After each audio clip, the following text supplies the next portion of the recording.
আসসালামু আলাইকুম। আশা করি আপনারা সকলে ভালো আছেন। আজকে আরও একটি নতুন রেসিপি নিয়ে আপনাদের মাঝে হাজির হলাম। এই দেখেন, এক ডিশ গুড়ি, এগুলা কিন্তু চালের গুড়ি। এই যে মা এখন মিঠাই মাখিয়ে নিচ্ছে। আজকে তালের পিঠা বানাবে। আগেকার দিনের পিঠা, এগুলো আগেকার দিনের মানুষ বানিয়ে খেত। এখন দুধটা রেডি করে নিচ্ছে। এখানে মিঠাই ভালোভাবে গুলে নিচ্ছে।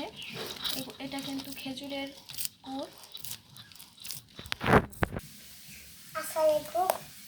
এখন এই যে তালের রস দিয়ে দিচ্ছে মা। এই দেখেন, গুড়ের সাথে তালের রস একদম মিক্স করে নিয়েছে। দেখতে কিন্তু অনেকটা সুন্দর লাগছে।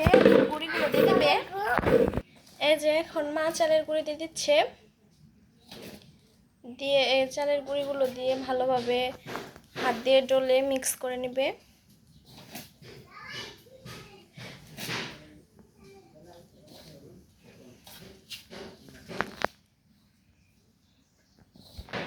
এই যে এখন এখানে পরিমাণ মতো লবণ দিয়ে দিল।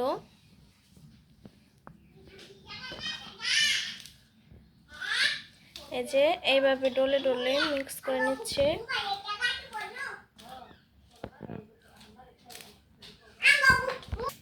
এই যে দেখেন, প্রায় কিন্তু মিক্স হয়ে গেছে, আর অল্প একটু বাকি আছে।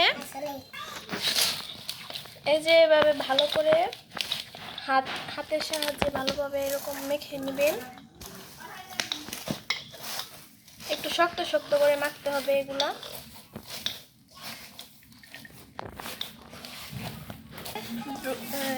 মিক্স করা কিন্তু হয়ে গেছে, ডো একদম রেডি।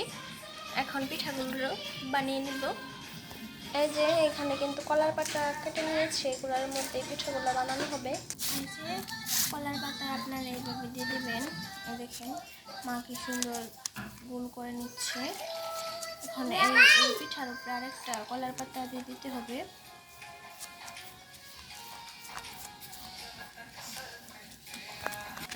এই যে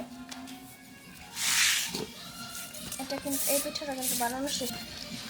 এই যে দেখেন, এইভাবে মুঠি করে তারপরে এই যে হাত দিয়ে চেপে চেপে দেবেন। এই পিঠাটা বানানো কিন্তু একদমই সহজ। এই যে আরও একটা পিঠা হয়ে গেল।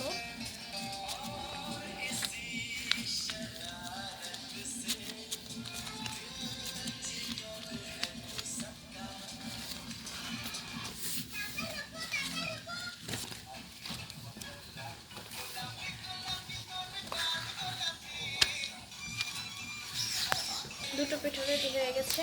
এখন একবারে ভাজার সময় ফিরে আসছি। এই যে আমি এখানে তাওয়া নিয়ে নিয়েছি। এখন পিঠাগুলো বেজে নেব। মাটির খোলাই অবশ্য ভাজা যায় এগুলো। আজকে আমি তাওয়ায় ভাজতেছি। এই যে তাওয়াটা ভালোভাবে গরম হয়ে যাচ্ছে। এখন আমি পিঠাগুলো দিয়ে দিব। এই যে পিঠা দিয়ে দিয়েছি। এখন ভালোভাবে বেজে নিব। এই যে পিঠাটা দিয়ে দিয়েছি। যে একটু একটু ফুলে উঠতেছে, একটু পরে আমি উল্টে নিব। পাতাটা হালকা যখন পুড়ে পুড়ে যাবে তখন উল্টাতে হবে। এই যে আমি এখন ওই উল্টে নিচ্ছি। এই যে এভাবে উল্টাতে হবে। এই যে প্রথম পিঠা তো হতে একটু দেরি হয়। এই পিঠা কিন্তু উল্টে নিয়েছি। আর একটু ভালোভাবে ভেজে নেব। তারপরে পাতাগুলো ছেড়ে ফেলে দেব। আমি আবার উল্টে নিচ্ছি।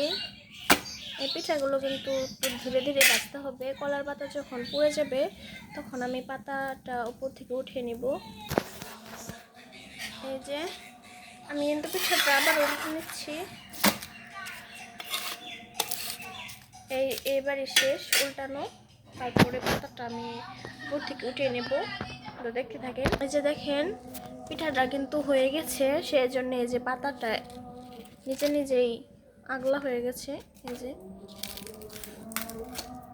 আমি একটু এখন ভাজি কাটিতে পিসটা উল্টে দিব।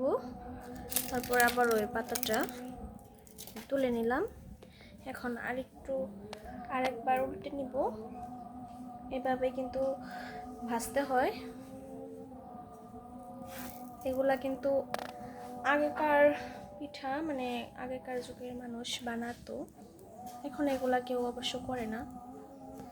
এই যে পিঠাটা কিন্তু হয়ে গেছে, আমি নামিয়ে নিচ্ছি। এই যে আবার একটা পিঠা দিয়ে দিলাম। দুটো পিঠা কিন্তু ভাজা শেষ। এবারে আমি দুটো পিঠা একসাথে দিয়ে দিয়েছি। যে আমাদের পিঠা এখন ভাজা শেষ। দেখুন কতগুলো পিঠা হয়েছে, আর একটা পিঠা ভাজানো শেষ আছে। তো ধন্যবাদ সবাইকে। আমার পুরো ভিডিওটি দেখার অনুরোধ রইল। আশা করি আপনাদের আজকের ভিডিওটি ভালো লাগবে।